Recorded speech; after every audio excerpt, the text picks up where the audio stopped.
Woo! What an absolute beautiful result. Nottingham Forest 0. The Arsenal, fourth biggest club in London, 0.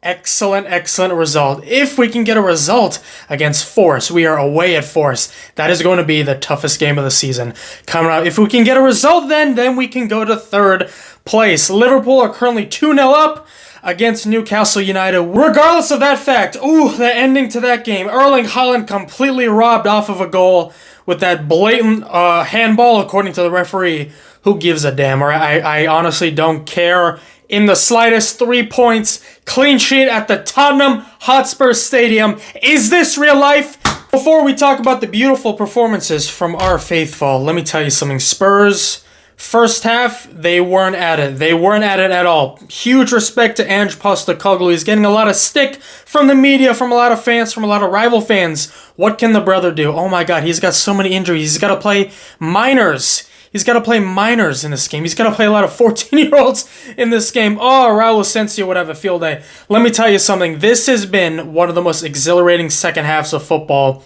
for Manchester City's sake in a positive way because we held out defensively. Oh my God, Pepe Sarr. Oh my God.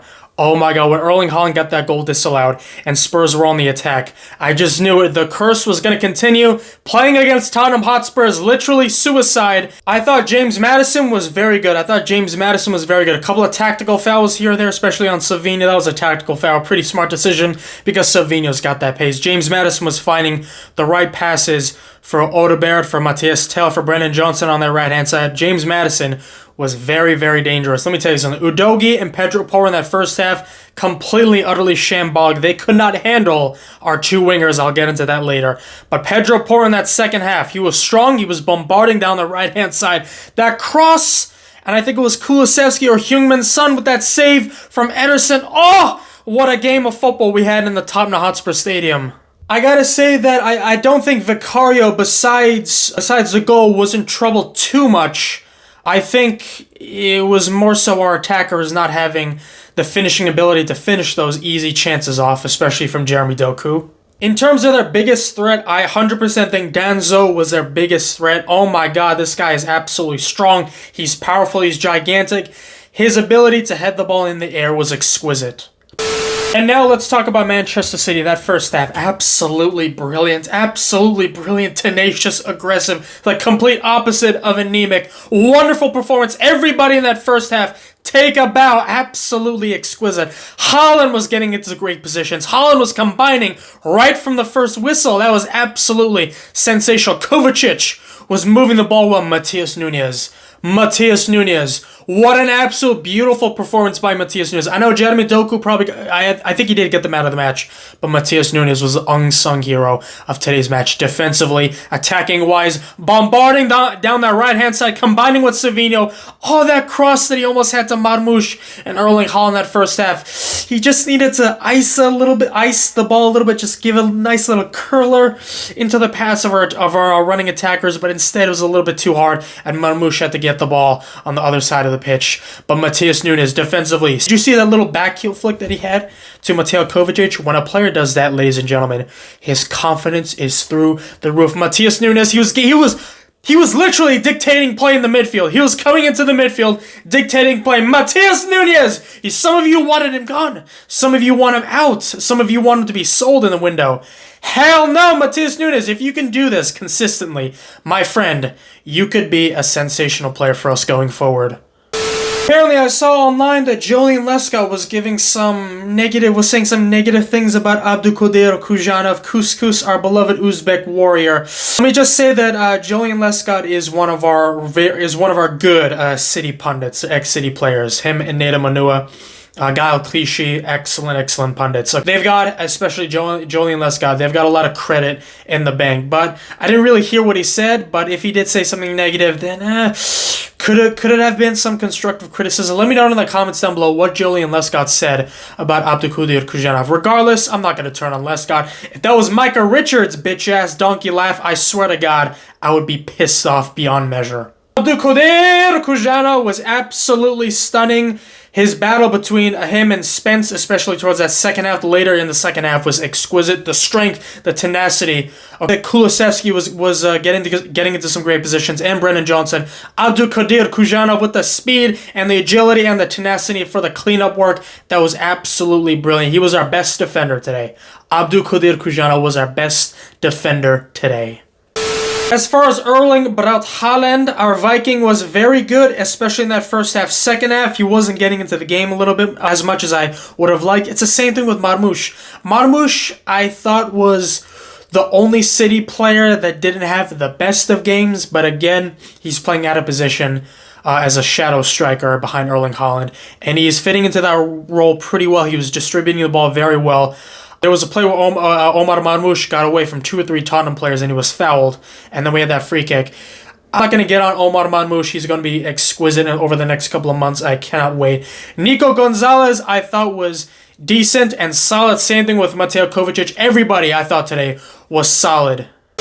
Benvindo Savinho. Oh my God, Savio. What a brilliant performance by Savio. The dribbling ability of this guy is exquisite. If only he could improve in his finishing ability, he would be one of the players of the season. I am 100% there, ladies and gentlemen. This is Mahrez with more pace and a little bit more skill, which is absolutely crazy in the making. He's not near his level right now, but he will get to that.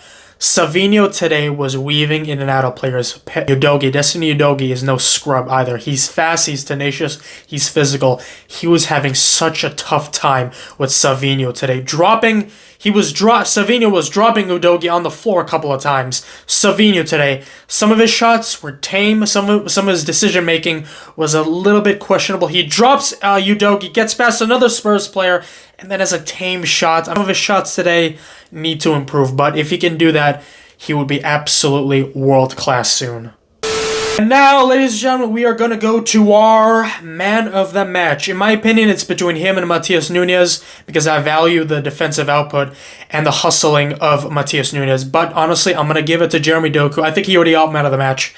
But besides him, I would say Matheus Nunes. But Jeremy Doku, oh my word, he should have had 3 or 4 assists today. Jeremy Doku in that first half was absolutely exquisite. One of the most exhilarating players to watch for Manchester City in the last couple of years. He is there, ladies and gentlemen. The best left winger in the Premier League. Could he be that? Possibly. He's definitely in the conversation. Exquisite today. Pedro Porro is no scrub either. And he's not 37 years old, so I don't hear any of that bullshit 30-plus gimmick with Jeremy Doku. Udogie and Pedro Porro are 2 sensational fullbacks. And Savinho and especially Jeremy Doku made them look like amateurs in that first half. Those two definitely bounced back for Spurs in that second half. But in that first half, Jeremy Doku was weaving out of players. That shot that he had, that Vicari had to save, and he parried it out wide. Erling Haaland was in there. Nobody was there regardless. He got past, how many players did Doku get past? Like 2 or 3 players? No, I thought it was like 3 or 4 players.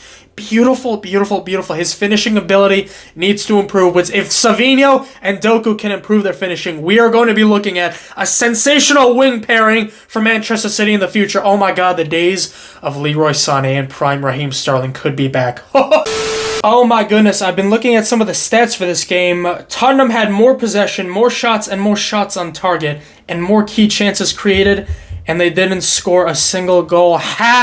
The turntables, my friend. Absolutely sensational. That is what y'all have been doing to us for the past 5 or 6 years. How does it feel? Oh, how does it feel? Only way we could beat Tottenham is if they play their minors. I don't give a shit. I'm gonna take it. Erling Braut Haaland should have had a brace today.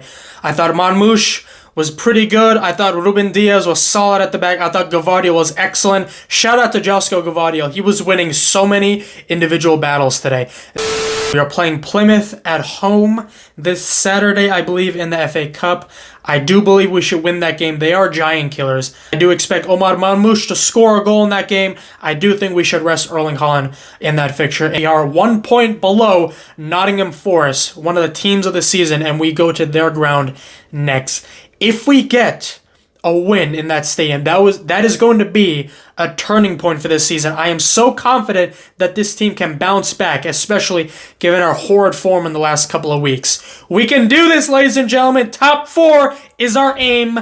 Thank you all so much for watching. I will see you all next time.